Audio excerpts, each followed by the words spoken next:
বাড়ি জুড়ে চলছে মাতম, কান্নায় ভেঙে পড়েছেন মা, সজ্ঞানে নেই বাবাও।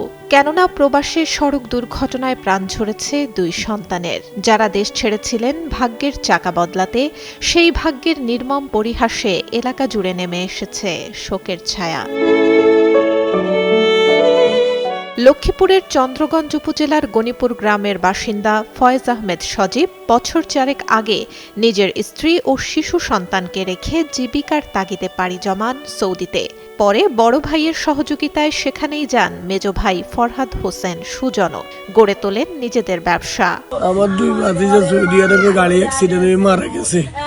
আপনাদের কাছে সবার কাছে ভাতিজা দোয়া চাইতেছে, আপনারা সকলে দোয়া করে ভাতিজার জন্য। গত বুধবার ব্যবসার জন্য মাল আনতে রাজধানীর রিয়াদ থেকে বাতায় যান এই দুই ভাই।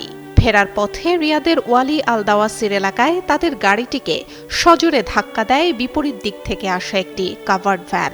এতে ঘটনাস্থলেই মারা যান বড় ভাই সজীব, আর আহত অবস্থায় উদ্ধার করে হাসপাতালে নেয়ার পর মারা যান সুজন। দুই সহোদরের আকস্মিক মৃত্যুর খবর দেশে পৌঁছালে পুরো এলাকায় নেমে আসে শোকের ছায়া। এলাকার বাতাস ভারী হয়ে ওঠে বাবা মা ও স্বজনদের আহাজারিতে। সরকারের কাছে আমার এই আবেদন রইল, আমার ছেলে করে যখন আমার বাড়িতে আনি পৌঁছাই দেয়। নতুন ছেলে আসলে লই গেছে রাস্তার লাগে, পাগল বেশ হয়ে গেছে, রাস্তা করাইবার লাগে, মসজিদ করবার লাগে, বাপের উন্নতি দিবার লাগে, পাগল বেশ করি। এলাকার লোকেরা সবাই তারা ভালোবাসে, ওকে ভালো জানতো এবং কি ভালো আসছিল। আপনারা যাচাই করে দেখতে পারেন এবং কি পুরো এলাকার লোক সঙ্গে এখানে আসি জড়িত গেছে একসাথে।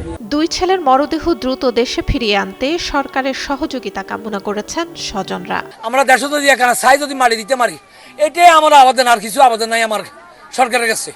আমি এটাই চাই, টাকা পয়সা সবাই আছে, দরকার না, আমার দরকার ছেলেরা চাইতে আমায়। এদিকে কর্তৃপক্ষ বরাবর আবেদন করলে দ্রুতই মরদেহ ফিরিয়ে আনতে উদ্যোগ নেয়ার আশ্বাস দিয়েছেন চন্দ্রগঞ্জ উপজেলা নির্বাহী কর্মকর্তা নীলুফা ইয়াসমিন নিপা।